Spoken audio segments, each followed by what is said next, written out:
This is International Master Oladapo Adu again, and I'm actually here to show us a game that was played between Sicilian Khan and Kera. This was a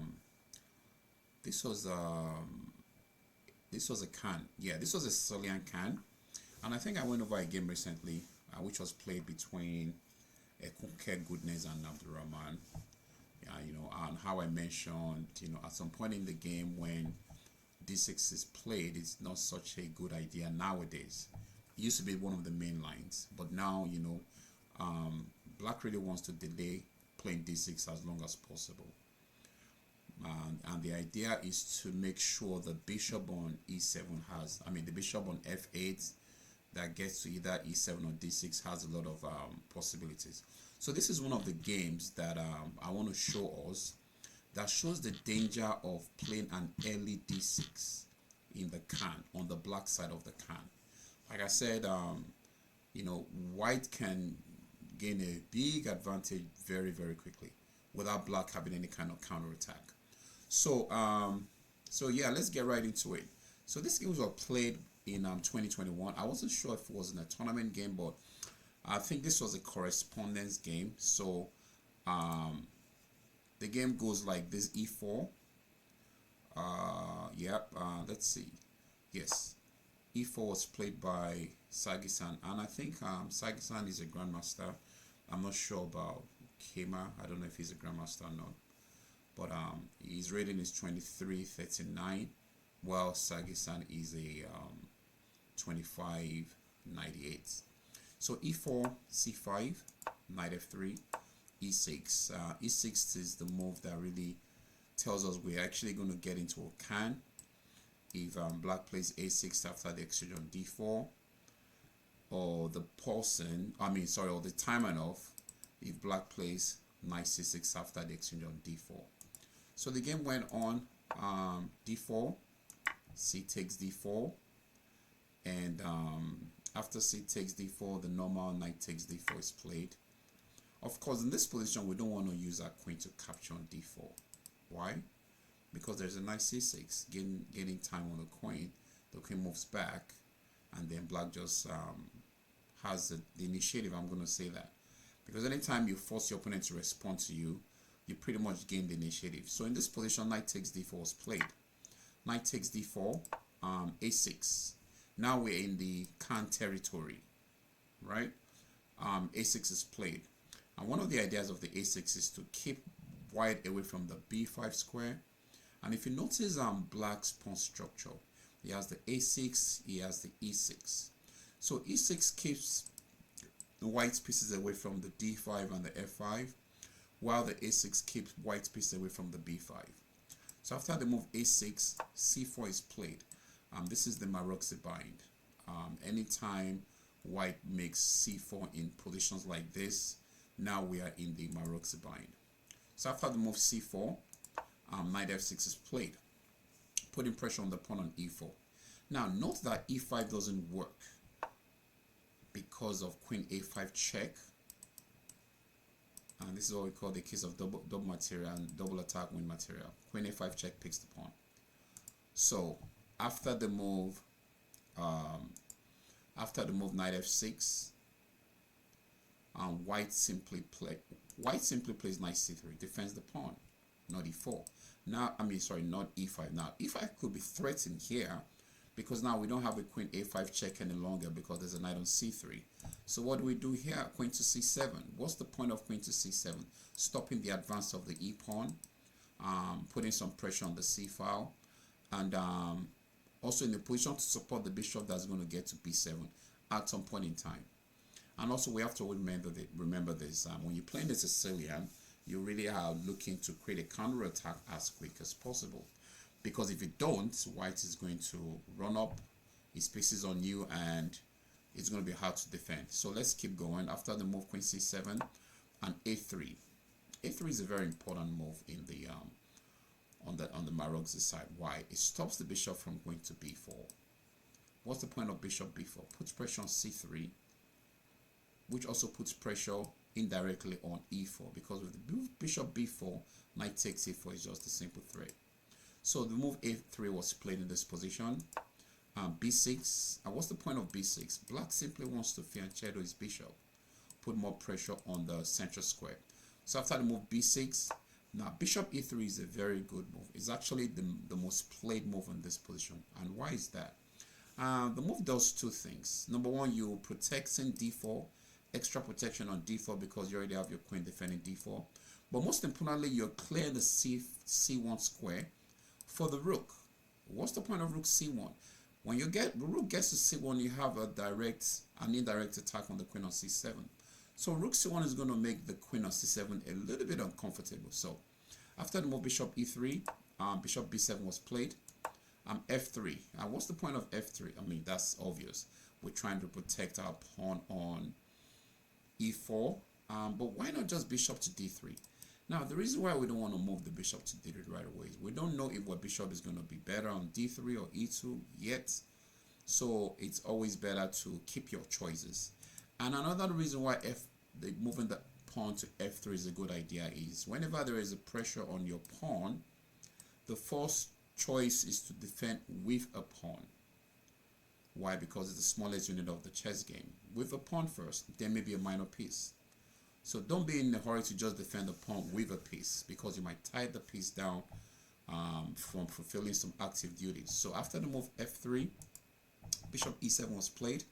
Of course, black is getting ready to castle and then start creating some play on the queen side. I'm going to say that because black really doesn't have any kind of play on the king side for now.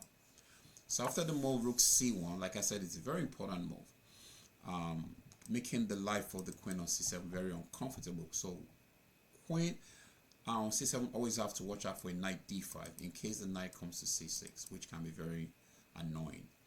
So after the move rook to c1, d6.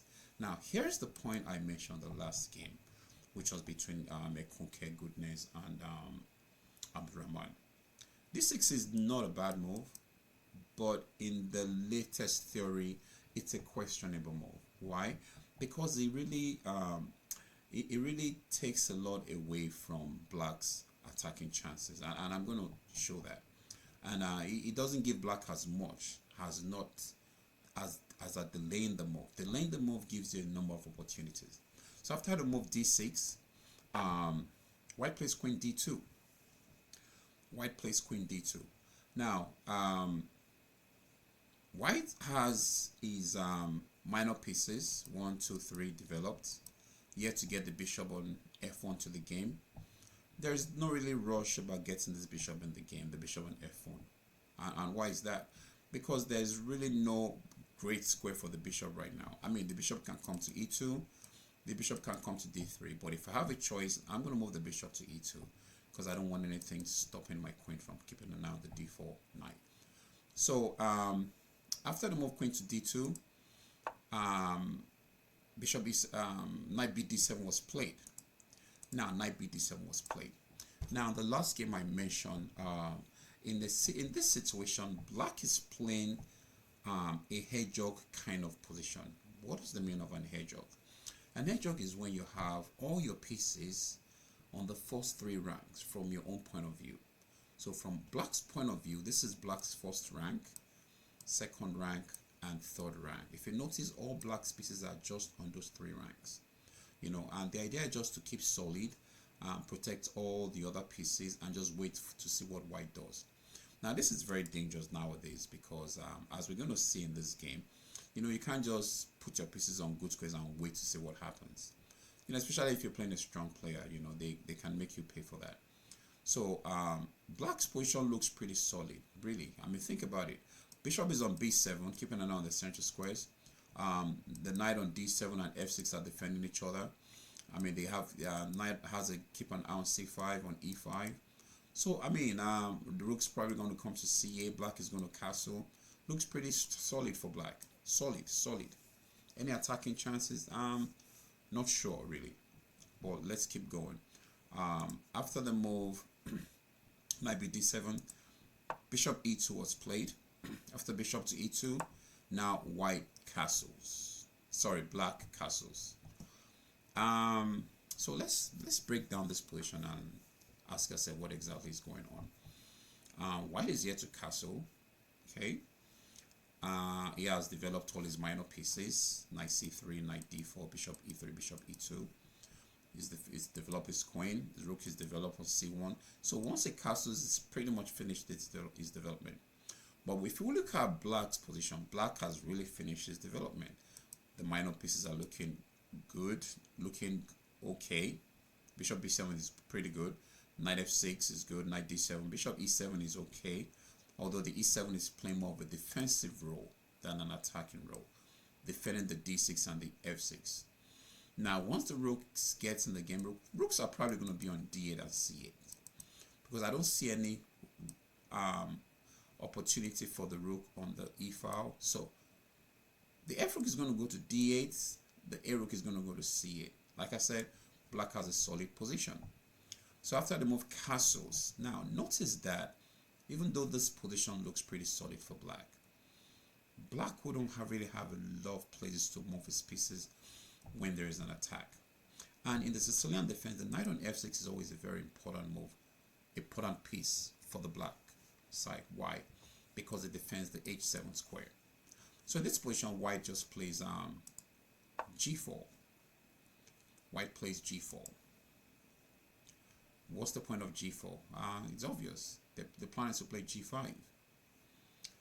The plan is to play g5, force the knight away from f6, and just make life a little bit difficult for the black king. So after the move g4, knight e5 was played. So what is the threat really? I really don't see any threat. You cannot grab the pawn on c4. That loses to bishop takes, queen takes, knight d5 wins immediately. You're almost going to lose your queen, or even, of course, you're going to lose a piece, but the queen is going to lose very uncomfortable. So we don't want to go grabbing pawns right now. So knight d5, what's the threat? I really don't know. Really, I don't see whatever the knight is threatening. Pretty much, I think the knight move is to clear the d7 square for the other knight. Is about to get kicked with the move g5, and that's exactly what happened in the game. After the move g5, knight d7. Now white castles. This is kind of strange, maybe crazy we would say. Why would you castle with your pawn on g5? Your king exposed. But this is actually possible for white, because if you look at most of his pieces, most of his plays a little aggressive. Bishop look. You have the bishop looking at the g5 square. After the move f4, the bishop on e2 comes to life. So. And of course the rook f1 too, a lot of possibilities for white, but we really can't say that for black. So the rooks are yet to get in the game, but not such a big deal. Why? Because we're still in the, we should say, opening middle game. So after the move g5, knight d7, rook to castles, rook to e8. Now the idea of rook to e8 is to vacate the f8 square, either for the knight in some cases, maybe to keep protecting the h7.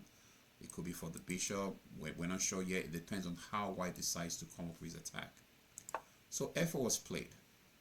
After the move f4, knight g6. Now let's take a very good look at this position. White has been able to make a couple of pawn moves, like the g4, g5, and f4. So looking at this pawn moves, how does this pawn move influence white's position? That means, has white gained anything from the two pawn moves, or white is just it hasn't really gained much? That's one question we have to ask ourselves. Then the next question, looking at black's position, black has made about 3 moves, maybe with a knight. We have knight d7, we have knight g6, and of course we have rook to e8. But if you look at all these moves are pretty much defensive moves. Black is pretty much trying to keep his position together. Meanwhile, the bishop on b7 still has pressure on e4. That's about it, just pressure. Queen on c7 is not really doing much. There's pressure here, but really you can't do anything with the queen on c7, because for you to get your pieces into the game to create some play, you have to engage first with your pawns. So after this move, the move f5 was played. Now this is really looking strong for white. Why? Now the f5 pawn attacks the knight on g6 and the pawn on e6. So white is pretty much creating a lot of play on the king side, and the pieces white has on that part of the board, which is pretty much the knight on g6, bishop on e7, and maybe we can say knight on d7. They really can't do much right now. And what I mean by that is they can't really stop white's pieces from getting more control. And now all this was able to come about based on the pawn movement from the white pieces. And if you notice, these pawns were able to gain some important tempo on the knights. The knights on g6 and the knight on d7. So after the move f5, captures back. Now that's a move you always really want to think twice before making the capture on f5. Not necessarily the capture on f5, but the moving the pawn from e6 away from controlling the d5 square. d5 square is a very important square in the Sicilian, especially from the black point of view, because black always has to keep an eye on that square, because if white can land a piece on that square without being opposed, I mean, it could pretty much spell the end of the game. So in this position, take on f5 takes back. I'm already looking at the engine evaluation. White is really in the driver's seat. And if we look back to the move d6, I'm going to go back to the move d6. Yeah, I want to go back to the move d6. From the move d6, we could tell that every black move has been either a defensive move or a defensive move pretty much, or a developing move. Let me put that. Either was a defensive move or a developing move. Okay, knight d7.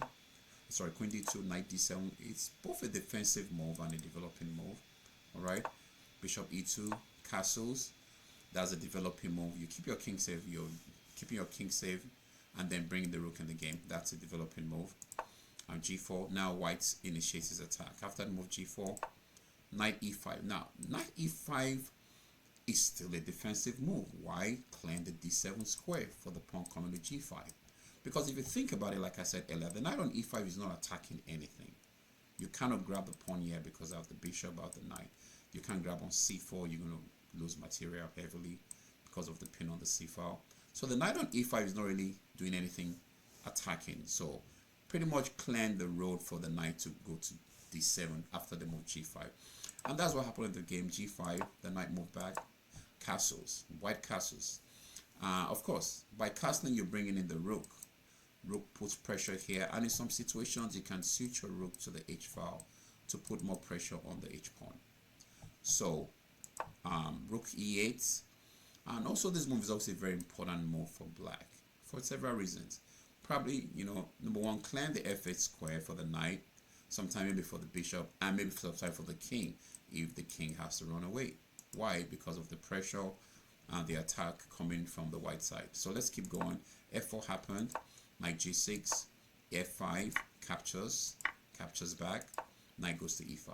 So let's look at the game another, take a little time to look at the game again. The knights are looking good, right? Bishop is looking okay, but still more playing a defensive role.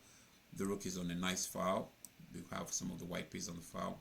The queen is not really doing much, more of a defensive role on c7. The bishop, I would say, is the most active piece because it cuts right through the white's position. Of course, the rook on a8 is not doing anything.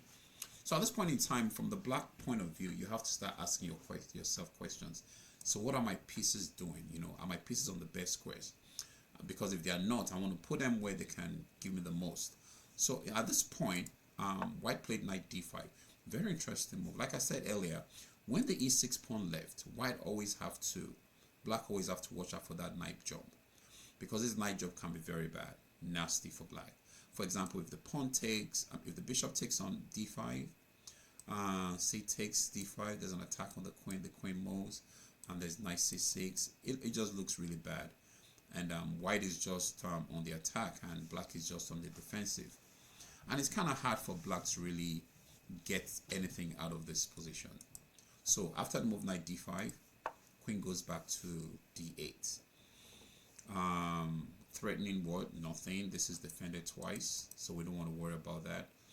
And this is defended, this is defended. So everything in white's position is really looking good. So there are several ways white can continue the attack here. f5 is the most obvious move. Sorry, f6 is the most obvious move. And the idea of f6 is to just open up this king. And that's one. Another thing white can do was just to double the rooks on the f file. Just double the rooks on the f file. I think the rook is done with his work on the c file. Just double the rook on the f file. For example, anytime there's a pressure on the c pawn, we can always play b3 to defend it. So we just want to bring more pieces to the king side, and black is going to really have it rough.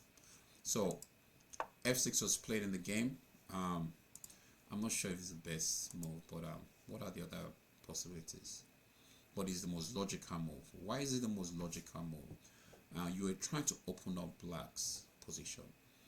So f6 was played. Bishop back. Now gf6 would have been a better move, but then after gf6, one thing I'm going to mention is the f6 is not necessarily to either win a pawn or whatever, but mostly to clear the f5 square for the knight to jump. And with the knight here, there's pressure here, there's pressure there, there's pressure here. It just looks really, really, really bad for black. It looks really bad for black.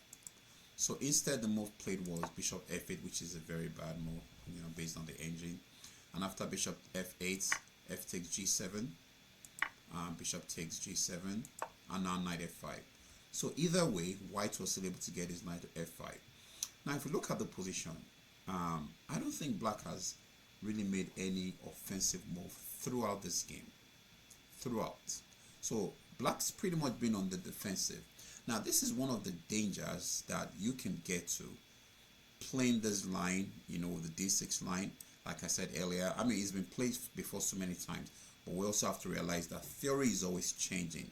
So you have to really know your theory. You can't just get it to an opening, I remember playing one of the lines I used to play in the Kingsland defense years ago against a kid recently. I mean, not recent, sometime last year, and the kid was just able to defend easily. I mean, and this is a line that was really potent for whites so many years ago. So that's why it's very important to keep tabs on your theory. You have to know what works and what doesn't. So after the move, knight f5, knight c5. It's really still hard for black to create any play. But now knight c5 creates a threat of knight b3, attacking the queen and the rook. And yeah, so now that's a threat white has to worry about. And of course, there's the knight e4 as well. Is it really threatening anything? Apart from the part is threatening the queen, just moving your pieces on such very good squares is going to make a lot of problems. So after the move knight c5, knight takes g7. What's the point of knight takes g7? The bishop on g7 is a very important bishop to this king. Why? Because with the knight on d5, keeping an eye on f6, pawn on g5, keeping an eye on f6 and h6, that means there could be a lot of weak dark squares there. And if I can give up my knight on f for the king, for the bishop on g7, there's going to be more weaknesses on that square. So knight g7 makes a lot of sense. Would that be the best move for white? I'm not sure. What would white have played? Probably rook c d1, maybe rook c e1. Just keep the tension. You don't really have to worry about this. But like I said, even if it takes, white can do it because white is really looking better, looking really good. So knight takes g7, king takes g7, knight f6, just putting more pressure on black's position. After knight f6, rook goes to e6, queen d4. What's the point of queen d4? The queen is about to switch to the king side. h6 is weak, h7 is weak. And of course, there are so many opportunities. For example, knight b3 doesn't work because of queen f6 is just, queen h4 is just really strong. So, queen to c8, queen h4, h7 is threatening. I mean, we don't even have to look all the way to the end of this game to know that white is just in the driver's seat. Meanwhile, this guy's still here, not really doing anything. Even though the knights are looking good, the bishop looking good also. But the pressure on the king's position is really much. And why is this pressure much? Number one, it does have the pawn on g7, or let's say g6. That merely protects the king. And also the squares, the dark squares are a little, no, I mean, I won't say a little weak, they are really, really weak. The dark squares are not looking good either. So it's just a matter of time. And yeah, now in Saxon exchange, takes back. Just a matter of time before black really throws in the curtain. So knight g3, 96, protecting the mate thread on g7, king f2, rook g1 is coming. But you know, the thing is, either way, it's just hard for black to really get anything out of this game. So at the end of the game, we had a situation where where there's a constant mate thread here on g7 and g8. Even though the knight looks a little active now, but it's still a very bad position for black. And of course, after a couple more moves, white was able to win this game. Although white made some mistakes, but yes, white was able to win this game, and that's about it. Like I said, playing the new line in this opening, one has to be very careful, because you could easily get into a well-known line which is new and not knowing, and you'd really struggle hard from that. So yeah, so that's about it for this game. And I know there was another Kasparov game that was played. I tried to look for it, but I can't find it. But in case I find it, anytime I find the game, I'm going to try to share with us so that we can learn more about how to play this opening.